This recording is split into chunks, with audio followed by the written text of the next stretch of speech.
தெரியுமா? என் குழந்தைக்கு தமிழே தெரியாது.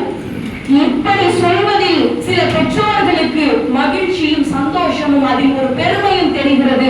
அது தமிழராக நாம் சந்தோஷப்படக்கூடிய மகிழ்ச்சி படுத்தக்கூடிய ஒரு செயல் அல்ல. அதற்காக நாம் வெட்கப்பட வேண்டும். அன்றாட வீடுகளில் சுவிட்ச் போடு அப்படின்னா தெரியும், சொடுக்கிய தட்டு அப்படின்னு சொன்னோம்னா நமக்கு டக்குன்னு தெரியாது, உடனே தெரிஞ்சுக்க முடியாது.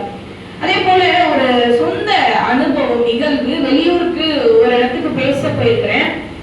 தேநீர் கடையை பார்த்த உடனே தேநீர் சாப்பிடணும் அப்படின்ட்டு உள்ள போறோம்.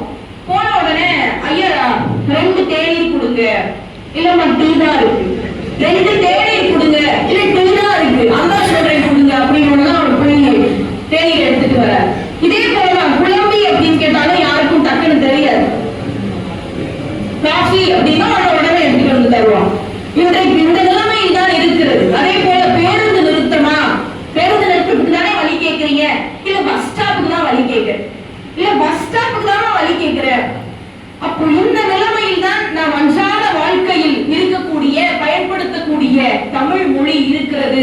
இதை நாம் உணர்ந்து தமிழர்களாகிய நமக்கு அந்த தமிழ் மொழி பற்றி இருந்தால் மட்டும்தான் இன்றைக்கு மட்டுமல்ல என்றைக்கும் இன்னும் பல்லாயிரம் ஆண்டுகளுக்கும் தமிழ் மொழி கன்னி தமிழாகவே நின்று தொடரும். கோயில்களில் அவர்கள் மந்திரம் சொல்வார்கள், ஆனால் நமக்கு அதற்கான அர்த்தம் புரியாது. அதுவே ஒரு விநாயகர் பாடல், அவை பாடிய பாடலை பாடினால் நமக்கு புரியும். பாலும் தெளிதேனும் பாகும் பருப்பும் இவை 4 கலந்துனக்கு நான் தருவேன், கோலம் செய் துங்க கரிமுகத்து தூமணியே நீ எனக்கு சங்கத்தமிழ் 3 தா என்று கேட்கும் பொழுது புரிகிற அர்த்தம், வரக்கூடிய அந்த பக்தி அவர்கள் வடமொழியிலே சமஸ்கிருதத்திலே சொல்லக்கூடிய மந்திரத்தினால் நமக்கு அதன் அர்த்தம் புரியாது.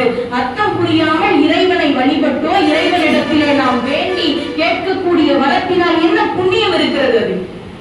ஆக கோயில்களில் வழிபடக்கூடிய வழிபாட்டு மொழி தமிழாகத்தான் இருக்க வேண்டும். அதற்காகத்தான் பாவேந்தர் கோயிலார் என்கிற அந்த தலைப்பில் இப்படி கவிதை எழுதுகிறார். உயிர் போன்ற உங்கள் தமிழ் கடவுளுக்கே உவப்பதால் இல்லை போலும், உயிர் போன்ற உங்கள் தமிழ் உரைத்த கால் கடவுள் அதை ஒப்பார் போலும். கடவுள் என்ன ஏத்துக்க மாட்டாரா? அழகு தமிழை நீ வழிபடக் கூடாது என்று கடவுள் வந்து சொன்னாரா? இல்லை, நாம் தான் அதை பழக்கப்படுத்தி கொண்டிருக்கிறோம். இது பல்வேறு பண்பாட்டு ஊடாட்டங்களால் தமிழுக்கு நேர்ந்த நிலைமை. அதை நாம் நினைத்தால் நிச்சயமாக சரி செய்ய முடியும். இன்றைய மாணவர்களுடைய நிலை என்ன தெரியுமா? புலன குழுவுல உங்களுக்கு கோப்புகளை அனுப்பிடுறமா, என்ன சொல்றீங்க? மாணவர்கள் அப்படித்தான் கேட்பாங்க. கோப்புகளை புலனத்துல அனுப்பிடுறேன் பாத்துக்கங்க அப்படின்னா, இல்ல எனக்கு புரியுது, நீங்க என்னமோ சொல்றீங்க, என்ன சொல்றீங்கன்னு புரியும். அப்புறம் நான் வாட்ஸ்அப்ல நான் ஃபைல போஸ்ட் பண்ணிடுறேன் பாத்துக்கப்பா. ஓ அப்படியா, சரி சரி. இதுதான் இன்றைய மாணவர்களுடைய நிலைமையும் இதுதான். அதே போல அன்றைக்கு ஆசிரியர்களை ஐயா என்றும் அம்மா என்றும் அழைத்த காலம் ஒன்று இருந்தது. அதில் மரியாதை மட்டுமல்ல, அவர்கள் மேல் ஒரு பாசமும் இருந்தது. ஆனால் இன்றைக்கு சார் மேடம் அதையும் சுருக்கி மேம் என்று அழைப்பதிலே அவர்களிடத்திலே ஒரு நெருக்கமும் இல்லை, ஒரு அன்பும் இல்லை, ஒரு மரியாதையும் இல்லை. இந்த நிலைமையில் தான் இன்றைக்கு பள்ளித்துறைகளும் படிப்புத்துறை கல்வித்துறையும் இருந்து கொண்டிருக்கிறது. விழா நடத்துவோம், விழா நடத்துறவங்க எந்த நிலைமையில நடத்துறாங்க அப்படிங்கிறதையும் பாரதிதாசன் சொல்றார். விழா நடத்துவோம், விவாக சுப முகூர்த்தம் என வெளிப்படுத்தும் மன அழைப்பில் மேன்மை என்ன என்று கேட்கிறார். கடைசியா அந்த நிச்சயதார்த்த பத்திரிகை படிக்கும் பொழுது கடைசியா சொல்லுவாங்க, விவாக சுப முகூர்த்த பத்திரிகா. அர்த்தம் புரியாது, அதுவே இருவிட்டார் அழைப்பு, திருமண அழைப்பு என்று நாம் தமிழிலே சொல்லும் பொழுதோ தமிழ் வார்த்தைகள் கொண்டு ஒரு கவிதை மொழியாக மணமக்களை வாழ்த்தும் பொழுதோ அவர்களுக்கு அர்த்தம் புரியும். மாங்கல்யம் தந்துனானே மக ஜீவன கோபுரம் எதுவும் புரியாது. அதுவே மணமக்கள் இருவரையும் சேர்ந்து உட்கார வைத்து நீங்கள் பல்லாண்டு வாழ வேண்டும், நீடூழி வாழ வேண்டும் என்று வாழ்த்தும் பொழுது அவர்கள் மனதிலும் ஒரு மகிழ்ச்சி வரும். இருக்கக்கூடிய அந்த புரோகிதர் இந்த மந்திரத்தை சொல்லி போடுங்க அப்படின்னு அந்த அட்சதையை கொடுக்கும் பொழுது அவர்கள் இயந்திரத்தனமாகத்தான் அந்த சடங்குகளை எல்லாம் செய்கிறார்கள். அதில் அவர்களுக்கு எந்த விதமான புண்ணியமும் கிடையாது.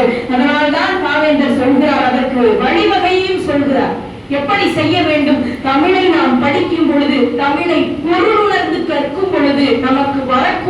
மகிழ்ச்சி நாம் எவ்வளவுதான் ஆடம்பரமாக செய்து ஆரிய மொழியை பயன்படுத்தி மந்திரங்களை ஓதினாலும் அதில் துளி கூட மகிழ்ச்சியும் வராது, நமக்கு அர்த்தமும் புரியாது என்பதை அவர் சொல்கிறார்.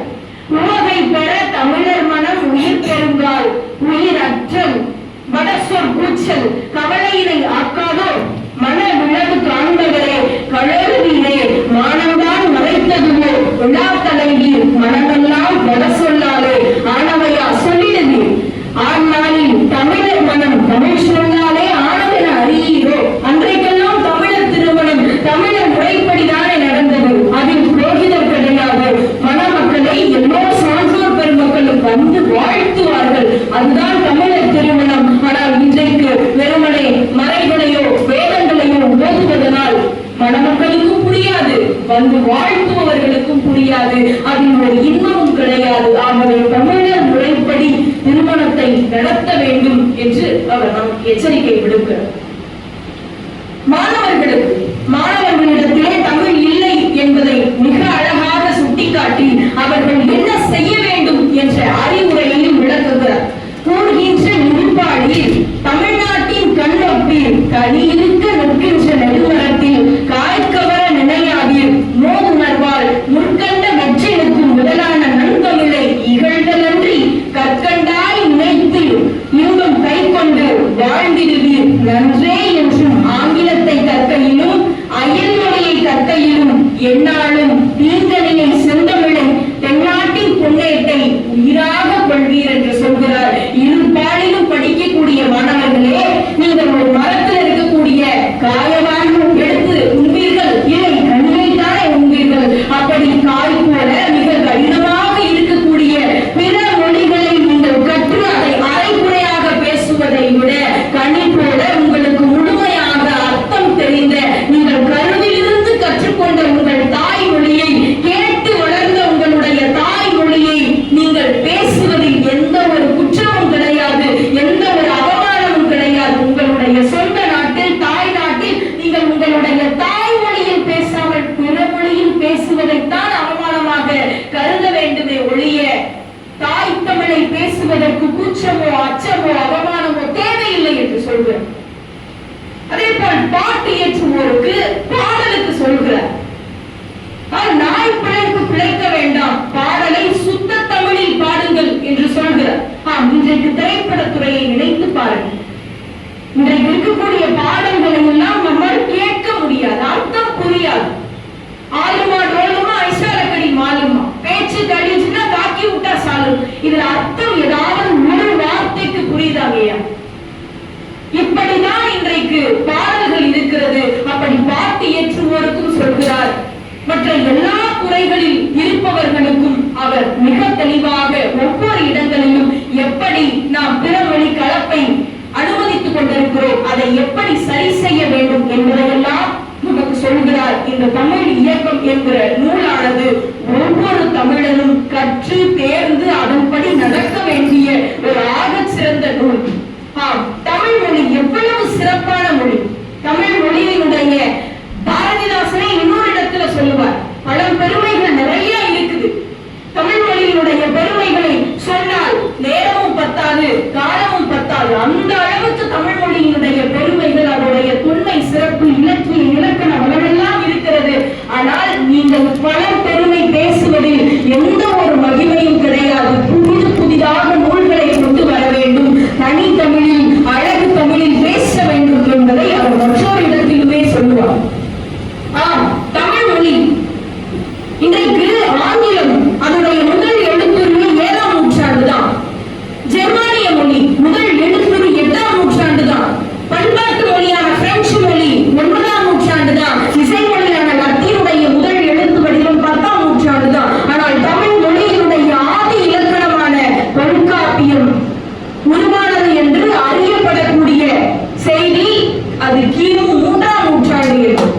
அப்போ தமிழ் மொழியினுடைய தொன்மை, இந்த அளவுக்கு தொன்மை சிறப்பும் இலக்கிய இலக்கண வளம் தமிழ் மொழியை தவிர எந்த ஒரு இலக்கியத்திலும் மிக நீண்ட இலக்கியங்கள் கிடையாது. அந்த அளவுக்கு சிறப்பான பண்டைய தமிழ் இலக்கியங்களை கொண்ட நூல், கொண்ட மொழி நம்மளுடைய தமிழ் மொழி.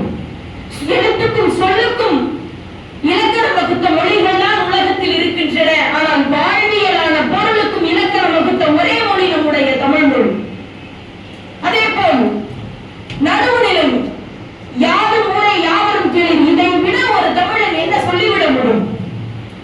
இப்படி ஒரு சிறப்பு.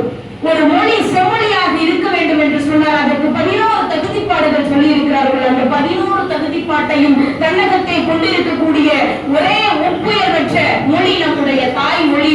அந்த தாய்மொழியை நாம் எந்தவித மொழி கலப்பும் இன்றி தனித்தமிழாக தூய்மையான மொழியாக பேசுவோம் என்று சொல்லி அவர் நாம் என்ன செய்ய வேண்டும், இளம் தமிழர்கள் எழுந்து வர வேண்டும் என்பதற்காக வரிப்புலியே தமிழ் காக்க எழுந்திரு என்று சொன்னார். தமிழ் இயக்கம் என்ற அந்த கவிதை ஒண்டமிழ் தமிழ்தாய் சிலம்படியின் முன்னேற்றம் ஒவ்வொன்றும் உன் முன்னேற்றம் கண்டறிவாய் எழுந்திரு நீ இளந்தமிழா கண்விழிப்பாய் இறந்தொழிந்த பண்டை நலம் புதுப்புலமை பழம்பெருமை அனைத்தையும் நீ படைப்பாய் இந்நாள் தொண்டு செய்வாய் தமிழுக்கு துறைதோறும் துடித்தெழுந்தே என்று சொல்கிறார். ஒவ்வொரு துறையிலும் கல்வித்துறையாக இருக்கட்டும், வணிகத்திலே விளம்பர பெயர் பலகைகளாக இருக்கட்டும், நீதிமன்றங்களில் வழக்காடக்கூடிய மொழியாக இருக்கட்டும், குழந்தைகளுக்கு பெயர் சூட்டுகின்ற இடமாக இருக்கட்டும், வழிபாட்டு மொழியாக இருக்கட்டும், நாம் பேசக்கூடிய அன்றாட பேசக்கூடிய மொழிகளாக இருக்கட்டும், எல்லா சொற்களும் தனித்தமிழ் சொற்களாகவே வாக்கியங்களாகவே நாம் பேசுவோம் என்று சொல்லி தாய்மொழிக்கு ஒரு தீங்கு வந்தால் தாயே தடுத்தாலும் விடாதே, தாயை கொன்றுவிட்டு தமிழை காப்பாற்று என்ற கவிதை வரிகளோடு நாம் இன்றைக்கும் பாவேந்தரின் வழியில் தமிழ் இயக்கத்தில் சொல்லப்பட்ட அனைத்து கருத்துக்களையும் பின்பற்றி தமிழை தனித்தமிழாக பேசுவோம், வாழ்வில் உயர்வோம், பண்பாடுகள் மரபுகளை காப்போம் என்று சொல்லி வாய்ப்பளித்தவர்களுக்கு